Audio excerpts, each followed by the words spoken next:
जय हिंद। स्वागत है आप सभी का।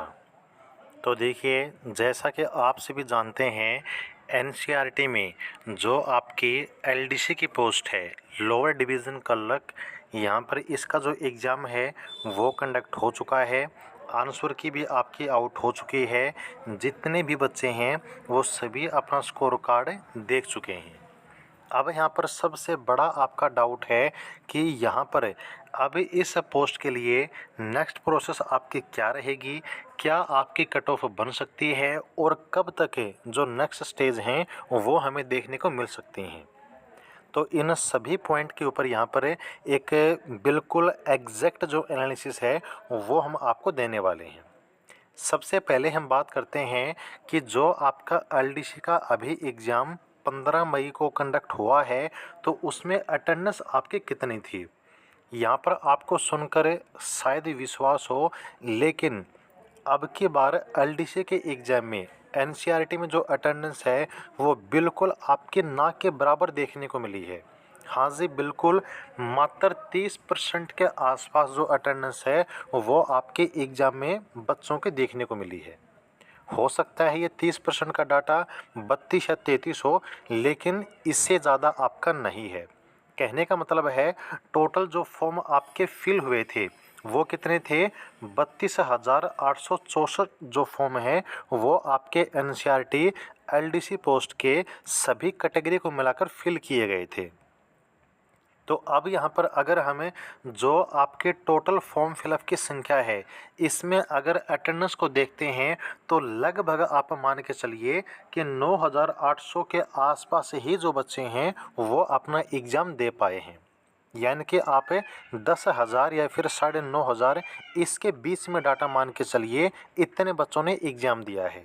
कितने वैकेंसी के लिए, टोटल आपकी 54 वैकेंसी हैं। तो अगर हम कंपटीशन के लेवल की बात करें तो जो कंपटीशन का लेवल है फ़िलहाल में वो आपका मॉडरेट है। कहने का मतलब है कि इन 54 वैकेंसी में जो आपको वैकेंसी चाहिए वो सिर्फ एक वैकेंसी चाहिए, और इस एक वैकेंसी पर फ़िलहाल में आपको फ़ाइट करना पड़ेगा लगभग 160 से लेकर 180 बच्चों के डाटा के आसपास। कहने का मतलब है कि एक सीट पर 160 के आसपास जो बच्चे हैं वो रहने वाले हैं। लेकिन थोड़ा सा वेट कीजिए, ये सिर्फ जो डाटा है ना वो आपके अटेंडेंस का, आपके टोटल फॉर्म फिलअप की संख्या के अनुसार है। तैयारी करने वाले जो बच्चे होते हैं वो सिर्फ आपके जो है 2 से लेकर 3% ही होते हैं, क्योंकि ऐसा नहीं है कि इसमें सिर्फ एग्ज़ाम हुआ और बात ख़त्म। आपकी बाकी भी स्टेज हैं, बाकी स्टेज पर भी बच्चों का जो टैलेंट है वो परखा जाता है, और हर कोई बच्चा हर एक स्टेज में जो है क्वालिफाई नहीं कर पाता है। तो यहाँ पर ये जो आपका डाटा है 160 न होकर आपका 50 से 60 के आसपास ही रहेगा जो एक्चुअल कंपटीशन है। तो 15 मई को जो आपका एग्ज़ाम हुआ है उसमें जो पेपर का लेवल था वो आपका मॉडरेट था। इजी इस पेपर को हम नहीं बोलेंगे, हाँ मॉडरेट जो है आपका पेपर यहाँ पर देखने को मिला था। जैसे कि रीजनिंग का जो सेक्शन है वो आपका इजी था। वहीं अगर बात करें इंग्लिश की तो वो भी आपका जो सेक्शन है वो हम मॉडरेट बोल सकते हैं। जीके और जो मैथ है वो थोड़ा सा आपका मॉडरेट से थोड़ा सा ऊपर हाई की तरफ आपका देखने को मिला था। तो ओवरऑल पेपर का लेवल मॉडरेट है, और जो एवरेज आपके बच्चों का स्कोर देखने को मिला है वो आपका 80 है। अब ऐसा नहीं है कि सभी बच्चों का स्कोर 80 है, ये ओवरऑल जितने बच्चों ने एग्ज़ाम दिया है, किसी का 60 है किसी का 100 है, ओवरऑल 80 जो लगभग स्कोर है वो आपका एवरेज बच्चों का देखने को मिला है। तो इस एवरेज स्कोर के आधार पर यहाँ पर जो कट ऑफ है वो आपको बताएंगे। अन्य जो पॉइंट हैं उनके आधार पर कट ऑफ क्या बनेगी वो हम आपको बता रहे हैं। अगर बात करें रिजल्ट की, कट ऑफ की, तो अब सबसे पहले ध्यान से सुनिए, जो कट ऑफ आपकी बनेगी ना वो आपकी फाइनल नहीं बनेगी, वो सिर्फ और सिर्फ आपकी बनेगी नेक्स्ट स्टेज के लिए। और जो नेक्स्ट स्टेज आपके रहने वाली है वो आपका टाइपिंग टेस्ट है।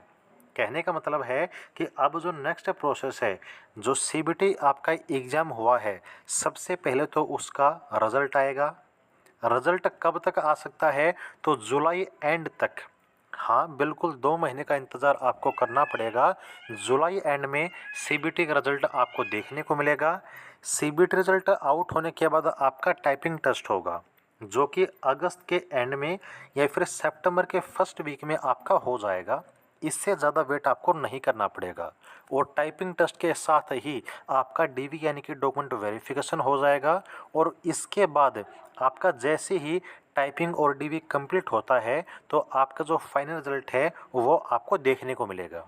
और फाइनल रिजल्ट के लिए जो है आपको अक्टूबर के लास्ट तक वेट करना पड़ेगा। अक्टूबर के लास्ट तक एनसीईआरटी में 54 वैकेंसी पर जो बच्चे सिलेक्ट होने हैं उनके फाइनल लिस्ट आपको जो है देखने को मिल जाएगी। और अब यहाँ पर है सबसे फाइनल आपका क्वेश्चन की कट ऑफ क्या रहेगी। तो जो कट ऑफ है वो देखिए, जितने भी आपके पॉइंट हैं, टोटल आपकी वैकेंसी कितनी थी, आपके पेपर में अटेंडेंस कितनी थी, आपके पेपर का लेवल क्या था, टोटल एवरेज बच्चों का स्कोर क्या है, जितने भी आपके पॉइंट हैं उन सभी को ध्यान में रखकर ये आपकी कट ऑफ जो है रहने वाली है। किस चीज़ के लिए? ये है आपकी टाइपिंग टेस्ट के लिए।